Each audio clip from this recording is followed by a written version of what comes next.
ప్రతి ఒక్క పంచాయతీలో సర్పంచులు తలెత్తుకొని సగౌరవంగా జెండా వందనం చేసేలాగా రాష్ట్రంలోని ఎన్డీఏ ప్రభుత్వం నిర్ణయం తీసుకుంది.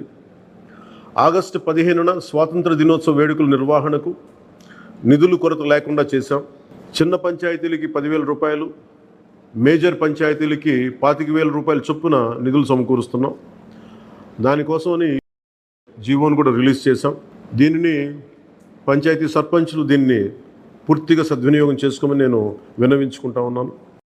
ఇప్పటి వరకు పంచాయతీలకి ఇంత పెద్ద స్థాయిలో ఆగస్టు 15, జనవరి 26 వేడుకలకు నిధులు ఇచ్చింది లేదు.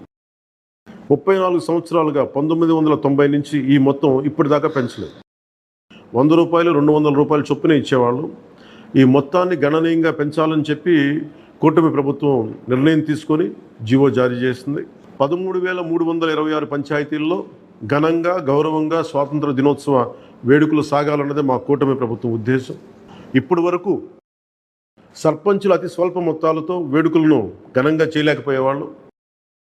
ఈ విషయం నా దృష్టికి వచ్చింది రివ్యూస్లో.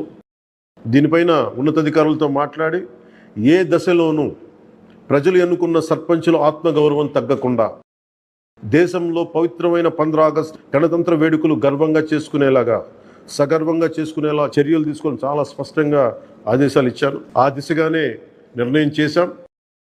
5,000 లోపు ఉన్న జనాభా ఉన్న గ్రామాలకి 10,000 రూపాయలు, 5,000 పైబడ్డ జనాభా ఉన్న గ్రామాలకి 25,000 రూపాయల చొప్పున నిధులు అందిస్తాం.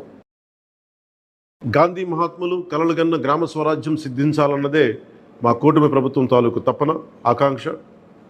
అందులో భాగంగానే పంచాయతీలకి తీర్చిదిద్దే ప్రక్రియకు శ్రీకారం చుట్టాం. ఈ ఆగస్టు 15 నుంచి పారిశుద్ధ నిర్వహణ, రక్షిత తాగునీటి సరఫరా, మౌలిక వసతులతో కల్పనతో గ్రామాల సర్వతోముఖాభివృద్ధి దిశగా అడుగులు వేస్తున్నాం. గౌరవ సర్పంచులందరికీ నా విజ్ఞాపన, ప్రభుత్వం నుంచి విన్నపం, ఆగస్టు 15 నాటి వేడుకల్లో అందరి భాగస్వామ్యం ఉండాలి.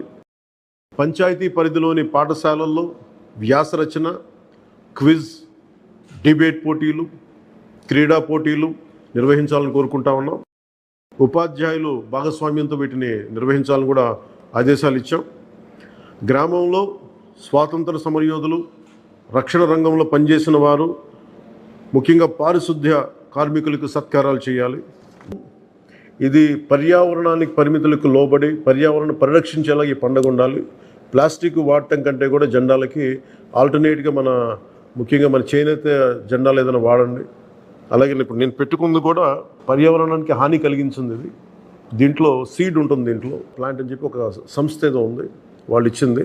మేము ఈ స్థాయిలో మీకు దొరికినంత దాంట్లో పర్యావరణాన్ని పరిరక్షించేలాగా ప్లాస్టిక్ మన జెండా పండుగ అని చెప్పి ప్లాస్టిక్ అంతా రోడ్ల మీద పడేస్తాం. అలా కాకుండా చాలా బాధ్యత అందరూ జరుపుకోవాలి అని తెలియజేసుకుంటూ సెలవు తీసుకున్నాను. జై హింద్.